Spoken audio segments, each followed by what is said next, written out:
नमस्कार दोस्तों, आज हम बात करेंगे कि बच्चों को खिलौने या बुक्स देना कितना सही है। कई बच्चों को बुक्स का बहुत ज़्यादा ऑब्सेशन होता है। वो बुक्स लगातार पलटना पसंद करते हैं, कलरफुल बुक्स, अल्फ़ाबेट्स वाली। कई बार सिंपल बुक्स का भी उन्हें ऑब्सेशन होता है। कई बच्चों को स्क्रिबलिंग करने का शौक होता है कि हाथ में पेन, क्रेयॉन कुछ भी लेकर कहीं भी गूदा-गादी करेंगे। गूदा-गादी का पैटर्न पेन से भी हो सकता है या इस तरीके से, मतलब कुछ ये वाला पकड़ के भी हो सकता है, राइट। एंड कई बच्चों को खिलौनों का शौक होता है, बट खिलौनों को उनके तरीके से नहीं खेलना होता है। वो अपने ही एक तरीके से उसको खेलना पसंद करते हैं। नॉर्मली जब डेवलपमेंटल ईयर्स में टॉयज़ एंड बुक्स का इंपॉर्टेंट रोल है, बच्चे उनसे सीखते हैं बहुत कुछ।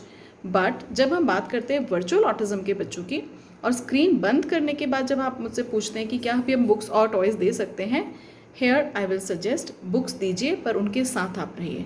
आप बुक्स उनको पढ़ना अपने नज़रिए से सिखाइए। बुक्स में सिर्फ पिक्चर देखकर खो जाना या बुक्स में पर्टिकुलर पैटर्न, कई बच्चों को सर्कल का पैटर्न पसंद होता है, कई बच्चों को रेड या ब्लू कलर का ऑब्सेशन होता है, कई बच्चों को ए या शेप्स का ऑब्सेशन होता है।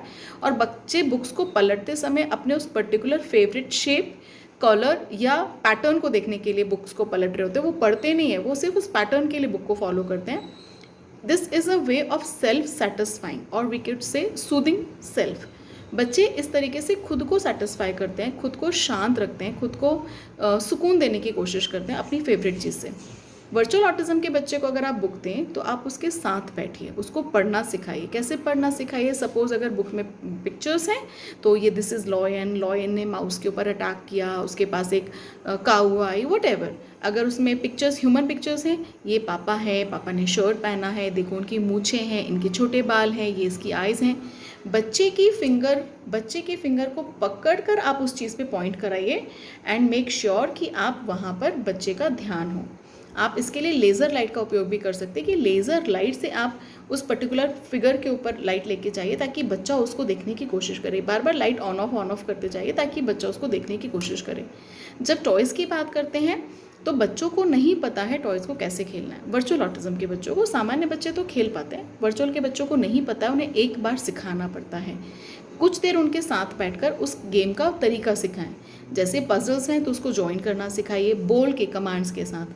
अगर कोई ब्लॉक्स हैं तो उनको अरेंज करना सिखाइए। हाउस ब्लॉक्स है तो घर बनाना सिखाइए।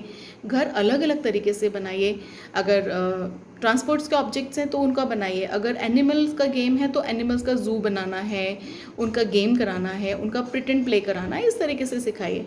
तो आपको अपने साथ बैठकर बच्चों को सिखाना पड़ेगा बुक्स एंड टॉयज़ के साथ इंटरैक्टिव गेम्स खेलना। सिर्फ उनमें खोने की कोशिश बच्चे ना करें, क्योंकि अगर आपने स्क्रीन बंद किया, उनको अभी तक बिना किसी स्टिमुलाई के खुश होने की आदत थी, तो अब वो ये वाला सेटिस्फैक्शन बुक्स में या टॉयज़ में ढूंढेंगे और उसमें अपने तरीके से खेलेंगे, लाइन में जमाते जाएंगे, उसका एक पैटर्न बनाते जाएंगे। एंड आपका कोई मकसद सॉल्व नहीं होगा, बल्कि बच्चे यहाँ पर अगेन डोपामिनर्जिक रिएक्शन में जाएंगे। बिना किसी एक्टिविटी के किए खुश होने की टेंडेंसी यहाँ भी बनी रहेगी और बच्चे अपने ऑटिस्टिक बिहेवियर से बाहर नहीं आ पाएंगे। एंड आपके लिए स्क्रीन बंद किए तो इतना टाइम हो गया, बट अभी तक कोई रिकवरी नहीं आई, ये वाला स्टेटमेंट आपका पीछा नहीं छोड़ेगा। तो I just hope you are clear कि बुक्स एंड टॉयज़ जब दें तो बच्चे के साथ क्या करें। एंड हाँ, बुक्स एंड टॉयज़ लगातार चेंज करते जाएं। हफ्ते 10 दिन के बाद पर्टिकुलर उस बुक के सेट को हटा दीजिए, दूसरा कुछ लेकर आ जाइए। टॉयज़ के सेट को हटा दीजिए, दूसरा कुछ लेकर आ जाइए। रिपीट करके टॉयज़ को हाइड एंड सीक के गेम में रखें कि आपने एक सेट ऑफ टॉयज़ को इस वीक छुपा दिया, अगले वीक में वापस निकालिए, ताकि बच्चा मोनोटोनस गेम्स ना खेले, उसको नया नया एडवेंचर एक्सपीरियंसेस एक्सप्लोर करने का मौका मिले। एंड इन बिटवीन बाहर ज़रूर लेके जाइए। मानसून आ गया है, बारिश का मौसम है, बच्चों को बारिश में भीगने दीजिए। पेपर्स की नाव बनाना सिखाइए, रेनकोट लेके जाइए, अम्ब्रेलाज लेके जाइए। बच्चे मानसून में बहुत एंजॉय करते हैं, तो उनको पानी के साथ खेलना सिखाइए। बट कई बार पानी में खेलने के कारण बच्चों को हाइपर एक्टिविटी हो जाती है, रिग्रेशन भी होता है, तो चेक फॉर दैट। अगर वहाँ लग रहा है कि बच्चे को बारिश में भीगने के बाद कोई भी हाइपर एक्टिविटी सिंड्रोम आया है या फिर उसमें रिग्रेशन आया है, तो ऑफ कोर्स बारिश अवॉइड करना पड़ेगा आपको। तो these are things you have to take care. I just hope it's good for you. Stay safe, stay home, happy parenting.